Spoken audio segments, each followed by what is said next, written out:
Onomatopoeia, the serial killer that specializes in vigilante superheroes. Imagine you are walking down the road and someone says bang bang and shoots you in the leg. It would not only baffle you, but it would definitely make for a very funny story provided you survive. This is precisely the kind of character we are exploring today. We will be looking at the serial killer and wildly underrated DC villain Onomatopoeia. Artists Phil Hester and Kevin Smith, yes, Kevin Smith, the filmmaker, collaborated on the creation of our beloved character Onomatopoeia. He first appeared in the pages of Green Arrow in 2002. Onomatopoeia is a serial killer who preys on non-superpowered vigilantes. He got his nickname because he imitates sounds in the environment such as leaking taps, gunshots, etc. Onomatopoeia may seem to not have much of a personality beyond shooting and stabbing people and saying bang and shunk, but not every villain needs to be as layered and complex as Magneto. Sometimes they just need to hear a police siren and say WEEOOO WEEOOO. You can spend your entire career trying to be profound or intelligent or funny, but you've got an uphill battle writing a line better than WEEOOO WEEOOO. Before we go into our explanation, we have a very small request. If you like our content, please support us by subscribing to our channel. This is a small click for you, but for us, it means a lot. Thank you. Let's begin.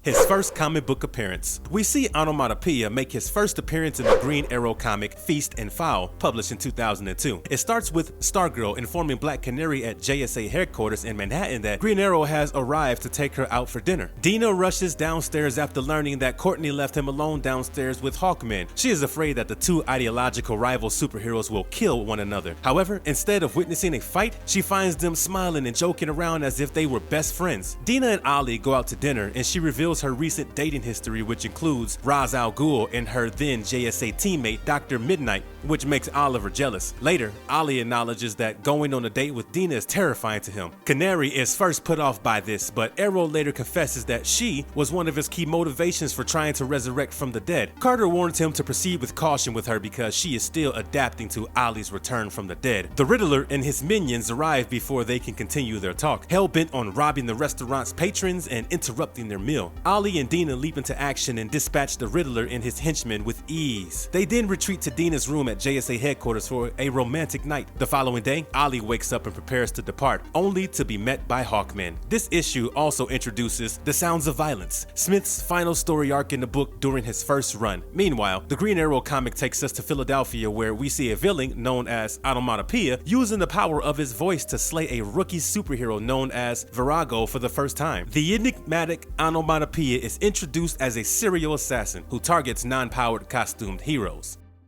All there is to know about the infamous and mysterious supervillain Onomatopoeia. Green Arrow's comic serves as an interlude. We see Onomatopoeia for the first time in the comic, and it serves as a lead-up to The Sound of Violence, a 3-issue plot in which he is the main adversary through issues number 13 through 15 of the title. Nothing is known about Onomatopoeia's origins so far. There is speculation that he is from Delaware and had a brother who was assassinated by a masked assailant. Apart from the fact that Onomatopoeia is a Caucasian guy, which is revealed when portions of his face are shrouded by shadow in Green Arrow, Volume 3, number 14, and when the bottom half of his face is seen again in issue number 15. Not much is known about his appearance. After dispatching two low-level heroes in The Sound of Violence, Onomatopoeia turns his attention to a more well-known foe, the Green Arrow. He strikes the second Green Arrow, Connor Hawk, and gravely injures him. He manages to flee, and Onomatopoeia follows him to a hospital, planning to complete the job. However, he assassinates numerous doctors in the operating area, but Hawk is saved by his father, Oliver Queen, throughout the course of the story, the first and original Green Arrow. In issue number 7 of the 2006 miniseries, Infinite Crisis, Onomatopoeia appears to be linked with the secret society of supervillains during the Infinite Crisis, since they sent him to assist in the conquest of Metropolis. He had been recruited by Alexander Luthor Jr.'s secret society of supervillains and was made part of the army sent to destroy Metropolis. The secret society of supervillains is defeated by a superhero army backed by the National Guard. We see Onomatopoeia fighting the Odd Man, another costumed but powerless vigilante. However, he isn't able to defeat him, so he flees. The next comic we see him in as Cacophony. Here, Onomatopoeia assists the Joker in his escape from Arkham Asylum. He shoots Deadshot in the head during the escape, but Deadshot lives. He urges Joker to start a gang fight with Maxi Zeus and even gives him the funds for it, which draws out Batman. He succeeds in drawing him out, but he loses in a hand-to-hand battle with the hero. In order to escape capture, he stabs the Joker in the heart, forcing Batman to choose between apprehending him or saving the Joker, his biggest enemy. Onomatopoeia Onomatopoeia is able to flee because Batman remains with the Joker. The third issue of this series is when his everyday life as a citizen is revealed. He appears to be a well-adjusted and functional member of society in his hidden identity. He is married and has 2 children, neither of whom are aware of his secret existence as a supervillain. He uses sports like tennis, polo, and hunting to explain his injuries to his family, when in reality, they are battle scars. He is a rather intriguing man, and he has a hidden trophy case where he keeps the masks of the heroes he's slain. He eventually turned his attention to the arrows. He returns in the Widening Gyre, where Onomatopoeia takes on the identity of Baphomet, a Gotham superhero. He even joins Batman in his fight against Intrigon and Poison Ivy. Then over the course of several battles where he fights other villains like Deadshot, Crazy Quilt, and Calendar Man as well, he gradually earns Batman's trust. After a few weeks of working together, Baphomet surprised Batman by removing his mask in front of him. Batman vanished on Baphomet because he believed it required a higher level of dedication. Later, while Bruce was on vacation with Silver Street Cloud and Aspen, Baphomet filled in for Batman, along with Robin. After apprehending Mr. Freeze, he surprised Robin by removing his mask in front of him. He changed into civilian clothes and walked home days after single-handedly stopping the Joker. One day, he saw Batman following him, so he told him about his life and that he is married with 2 children, a boy and a girl, works as an insurance adjuster in Delaware, and his family came to Gotham City before his first child was born and started fighting crime after his brother Jerry was murdered by a masked criminal. He began to cry, prompting Batman to hug him after saying that all he wanted to do is clean the city for moral people. Batman, at this point, began to confide in Baphomet and told him how during his first year as Batman, he suffered from a bladder spasm due to an explosion that occurred too close to him. Towards the end of the story, Batman reveals his secret identity and what he believes to be his past. He brings Baphomet to the Batcave and reveals his identity as Bruce Wayne. He introduces the disguised Onomatopoeia to Silver St. Cloud. When Batman turns to put away his utility belt, Onomatopoeia eventually betrays his actual identity. He duplicates the sound of his utility belt hitting the table, helping Batman identify him. He catches Onomatopoeia when he is midway through slitting Silver's throat as he mimics the blade's sound, and he returns just in time to save himself. A new and revamped Onomatopoeia is featured in the pages of Teen Titans in the New 52. He appears this time inside a moving truck on the ferry. The vehicle is loaded with explosives and it seems that he wants to blow up the ferry. On the other hand, Red Arrow arrives on the scene and apprehends him on the ferry, driving the truck into the sea. However, it is revealed that this was all part of his plan all along, as the fusion bomb in the truck would detonate in the ocean, causing a gigantic tidal wave to slam into Star City. While the Teen Titans and Red Arrow works to defend the city from the incoming tidal wave, Onomatopoeia breaks into Queen Industries and steals high-grade weapons. As the Teen Titans and Red Arrow save the city, the serial murderer uses the armament he had stolen and opens fire on them. Robin and Kid Flash, due to their quick thinking and reflexes, were able to overcome him despite the firing of bullets. After overcoming him, Onomatopoeia was captured by Robin and imprisoned in a secret location illegally along with some of the other villains. Later, he took part in a jailbreak which was a bust, so he was apprehended and imprisoned again. When Robin's unlawful jail was found, Damian decided to use the magic of Jin to brainwash his prisoners, including Onomatopoeia, into becoming citizens. However, when Jin was imprisoned within her ring by fellow member Roundhouse, the magic wore off, reverting the villains back to their old ways. As a result, the villains who had been wronged by the Titans banded together. They pooled their resources and paid Deathstroke to avenge them. Unfortunately, this plan was also a bust. Following the failure of this scheme, Onomatopoeia was quickly vanquished by the Teen Titans and appropriately arrested.